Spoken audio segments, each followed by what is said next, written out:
Assalamualaikum warahmatullahi wabarakatuh.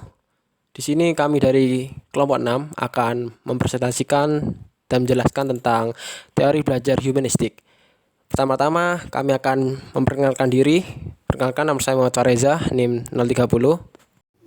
Nama saya biasa Dilia, NIM 036. Nama saya Adila Kurotul Aini, NIM 094. Oke, di sini dapat dilihat peta konsepnya.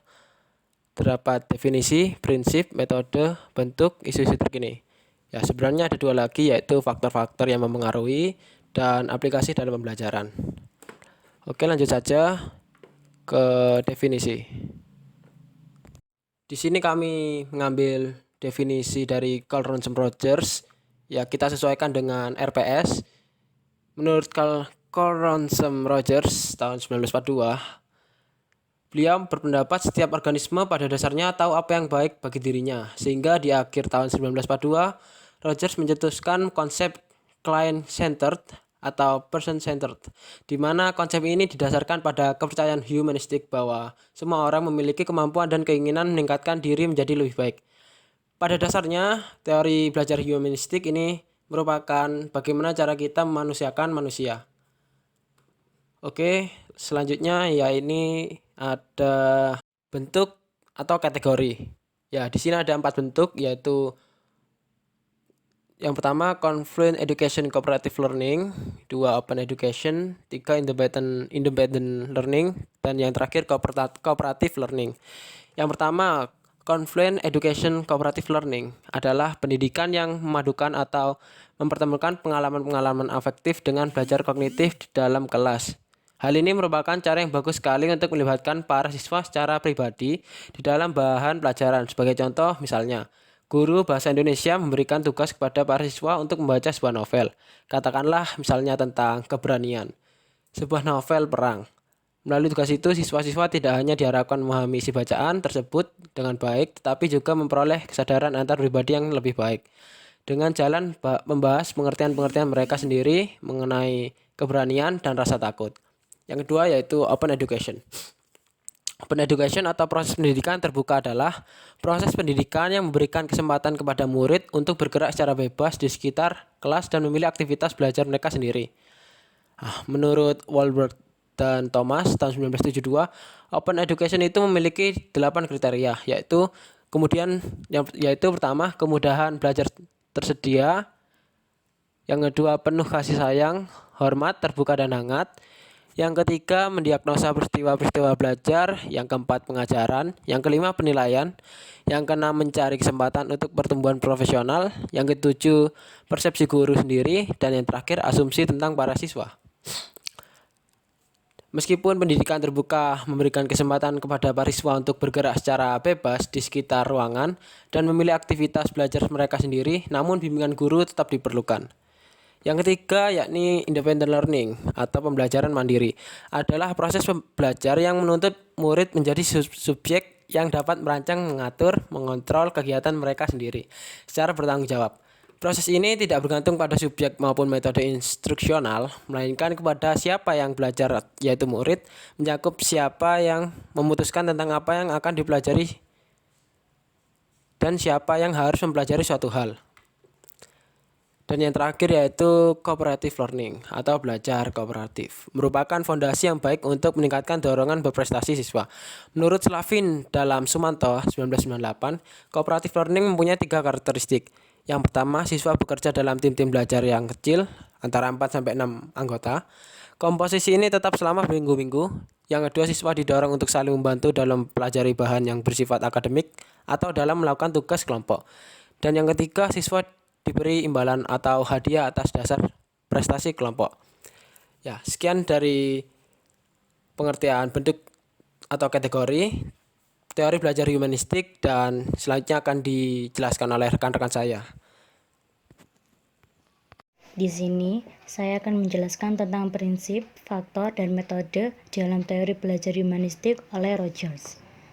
Yang pertama yaitu prinsip-prinsip teori humanistik menurut Rogers. Yang pertama, manusia mempunyai kemampuan belajar secara alami. Maksudnya yaitu manusia secara alami tergerak untuk melakukan proses belajar dan tidak ada paksaan dari manapun. Kemudian yang kedua, belajar yang signifikan terjadi apabila materi pelajaran relevansi dengan maksud-maksud tersendiri. Maksud dari relevansi pada prinsip yang kedua ini yaitu materi pelajaran yang dirasakan oleh murid sama dengan apa yang dimaksud oleh murid tersebut. Kemudian yang ketiga, belajar yang menyangkut perubahan persepsi tentang dirinya sendiri dianggap mengancam dan cenderung ditolaknya.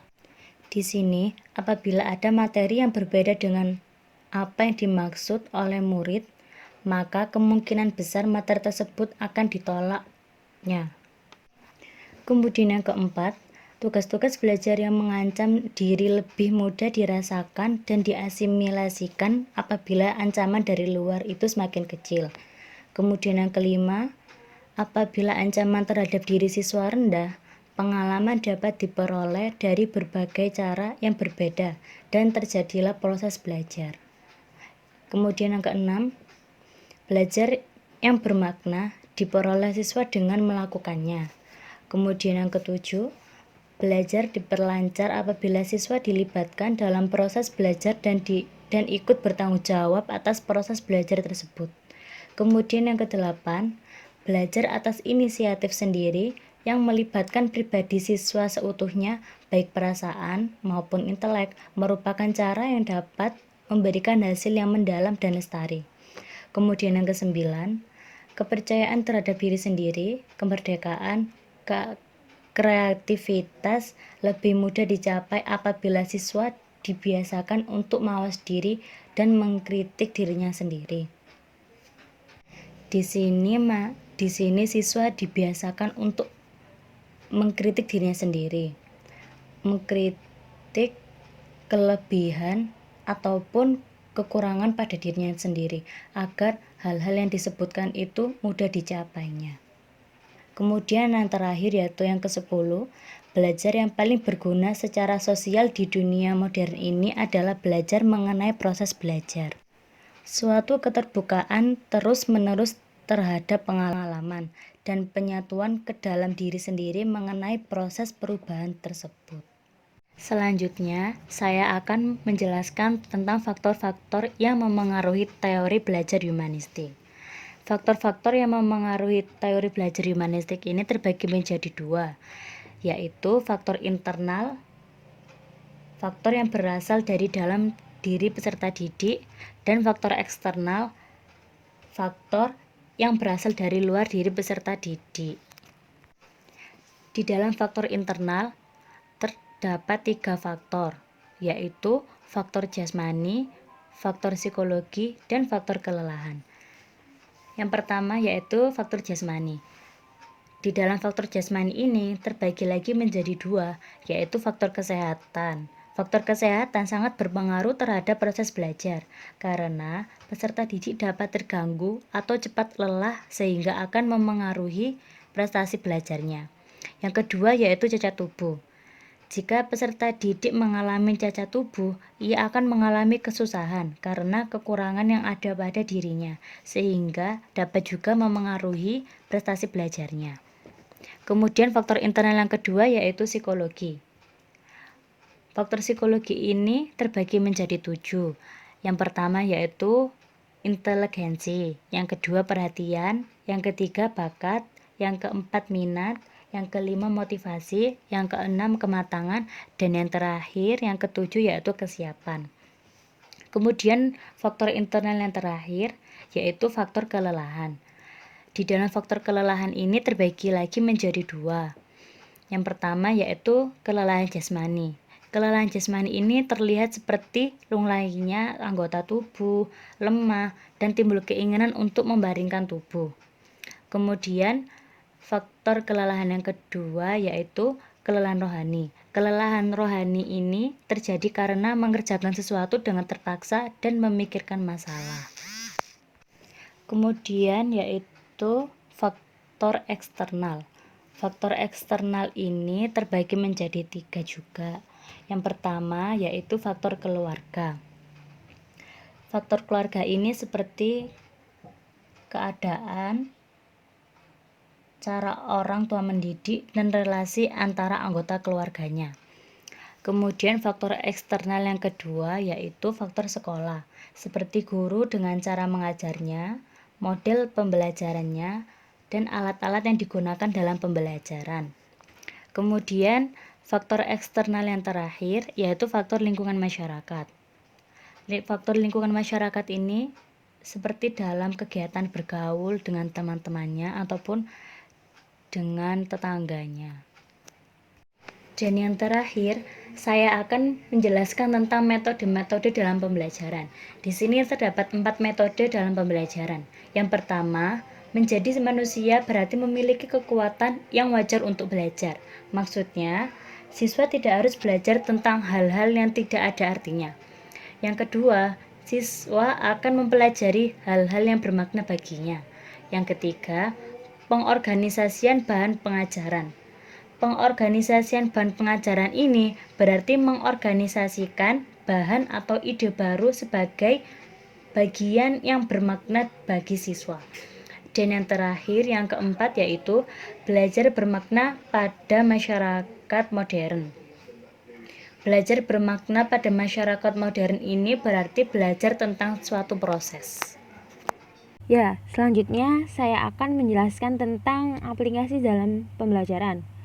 Bagaimana teori humanistik dalam pembelajaran? Nah, di pembelajaran sendiri ada 2 unsur utama, yakni guru dan siswa, pendidik dan peserta didik.